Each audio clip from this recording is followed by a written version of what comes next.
Hello and welcome to this tutorial, and in this tutorial we are going to study about the if conditional statement.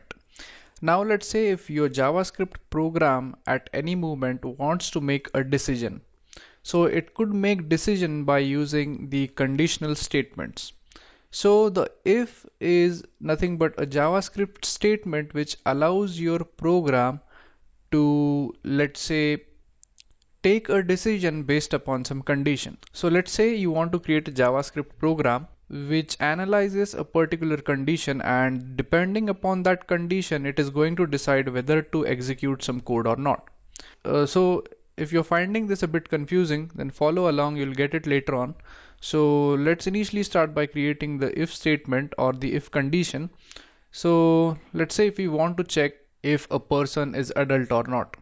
So basically what we are trying to do is that we are going to check the person's age, and if we find that age to be greater than 18, then we are going to conclude that the person is adult. So let's go ahead and create a variable called age. So let's say var age, and let's assign this a value, let's say 25. Now as in this case we want to check the age of a person, we are going to do that by using the if conditional statement. Now before jumping right into the if conditional statement, we are going to study what is the basic syntax to create the if statement.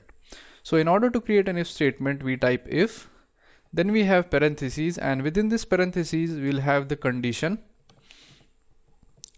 and then we are going to have an opening bracket and closing bracket, and within these two brackets there will be a code which is only going to get executed if this condition becomes true or if the condition is satisfied.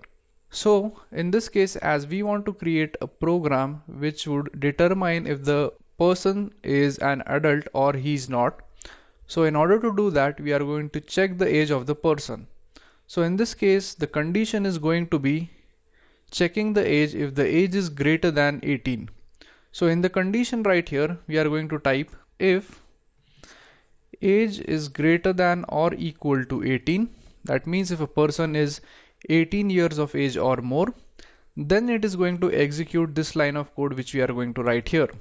And so let's say if this condition becomes true, then we want to display that the person is an adult. So we use document.write to display it. So we are going to type the person is an adult. So if we save the code now and if we execute it, it is going to show us that the person is an adult, and that is because this condition right here gets satisfied. Now what if we change the age to, let's say, 15? So any person below the age 18 is not an adult. So this code, so whenever the program executes, this condition right here is going to get false and it will not execute the code which is written inside this function. So now if we save the code and execute it,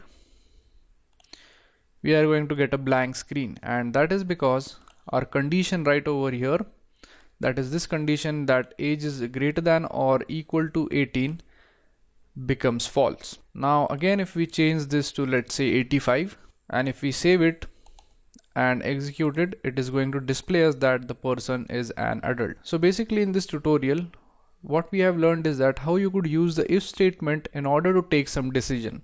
So in this tutorial we have created a variable called age, and basically we are trying to check if a person is an adult, and the condition which we are checking is that the age should be greater than 18. Now we could change this condition according to us. Now let's say if we want to modify this, like, so if the age is greater than 60, then let's say we want to print that the person is let's say old. So we replace this by old, and if we save the code and execute it, we get the value as the person is old, and that is because we have given the value of 85 to age. So as 85 is greater than 60, this whole thing becomes true. So as this becomes true, this code right here is going to get executed. Now let's say if this is 45, so what happens is that our program goes here and it is going to find that 45 is not greater than 60 nor it is equal to 60. So it is not going to execute the code right over here. So in order to check it, we execute it on the browser and you'll find that nothing gets returned, and that is because our function does not this code right here does not get executed due to the condition being false. So that's how a if statement or a if conditional statement is used in order to check some condition or to check some criteria. And the if statement is widely used while creating websites where you are going to need to check some criteria like let's say the age of the person, or you could also check the anything about the person, or if you want to check any condition which we want to satisfy, and if this condition is not satisfied then we take some other decision. So that's it for this tutorial, and in the next tutorial we are going to learn about if else statement. So thank you very much for watching, and I'll see you guys in the next tutorial.